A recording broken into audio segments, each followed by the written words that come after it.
Hello and welcome. My name is Al Barrows, and this is UFO Disclosure, the podcast that's meant to show an average person's reaction to all the UAP, UFO news from everywhere and anywhere. Today, I'd like to relate something I saw on Project Revelation and We Are Enigma.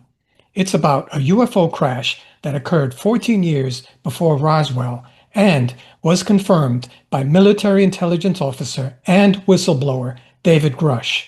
Let's start from the very beginning. You say it's a 90-year cover-up. Just about, yeah. 90 years. 1933 was the first recovery in Europe. Sometime in the early morning, a large metallic torpedo-shaped object described as polished and reflecting light with a length of about 10 or 12 meters or about 32 feet was seen flying through the Italian sky over Magenta. It was described as silent and moving quickly through the air. 2 fighter aircraft were dispatched from the nearby Getty Air Base, but at a max speed of about 130 kilometers an hour or 80 miles per hour, they were not able to catch up. That morning, the metallic craft reappeared over the town and hovered overhead. Curious town folk from Magenta gathered and watched the craft floating in the sky. The craft was described as emitting a humming sound and having bizarre symbols etched or carved on its exterior. As the spectators watched, the craft suddenly lost altitude and crash-landed in a farmer's field outside of the town. Following the crash, the Italian military quickly seized the craft, and it was stored in the hangars of the Saia Marchetti in Vergiate to remain a secret for decades. Much of the actual evidence in this case was uncovered in 1996 by an Italian researcher by the name of Roberto Pinotti. He began receiving top-secret 1930s documents from an anonymous source detailing the 1933 crash and numerous other UFO events and sightings. Some of these documents, authenticated by forensic consultant Dr. Antonio Garavaglia, reveal Mussolini's efforts to keep the crash a secret, including threats of jail time to silence witnesses and a media blackout on the subject. Here are 2 telegrams with English translations. Although Pinotti's documents do not mention alien bodies, in 2003, Bill Brophy, whose father served in the U.S. military, claimed his father witnessed bodies from the crash. He described them as Nordic-like beings, around 7 feet tall with long blonde hair, large foreheads, small noses, small mouths, and no facial hair. While this account should be approached with skepticism, sightings of Nordic-like aliens in Europe between 1930 and 1950 were relatively common.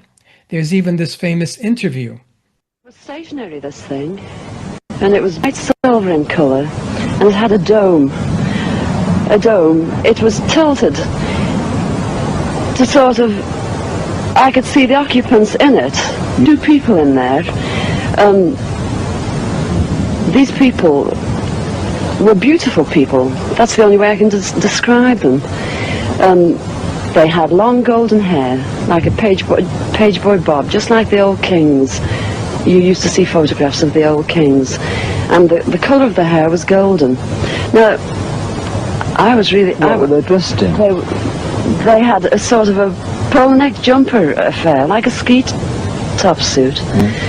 And they had beautiful faces. I shall never forget their faces as long as I live. Their foreheads seemed to be a bit larger than, the bottom of their faces as normal people you would expect to see.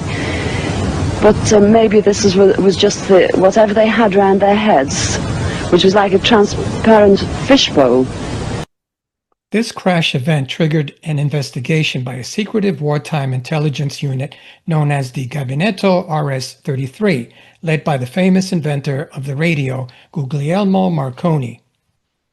RS-33 was tasked by Mussolini to dissect and reverse engineer the craft. While Marconi believed the craft to be extraterrestrial, it is said that Mussolini, on the other hand, initially attributed the craft to the Germans, since Germany was on the cutting edge of science and technology at that time. And if there were pilots appearing as described, they could have passed for Germans. And it's speculated that ultimately this UFO that crashed in Magenta, Italy, wound up in American hands. The story goes that Mussolini confided in Pope Pius about the retrieved craft. Later, when Mussolini aligned with Hitler, the Pope allegedly made a cosmic confession.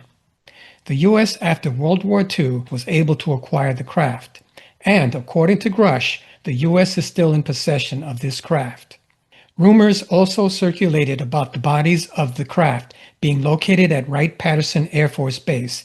Grusch's testimony and public statements make this story, however, worth considering. So this UFO crash occurred 14 years before even Roswell, which occurred in 1947. That leaves plenty of time for the craft to have been reverse engineered.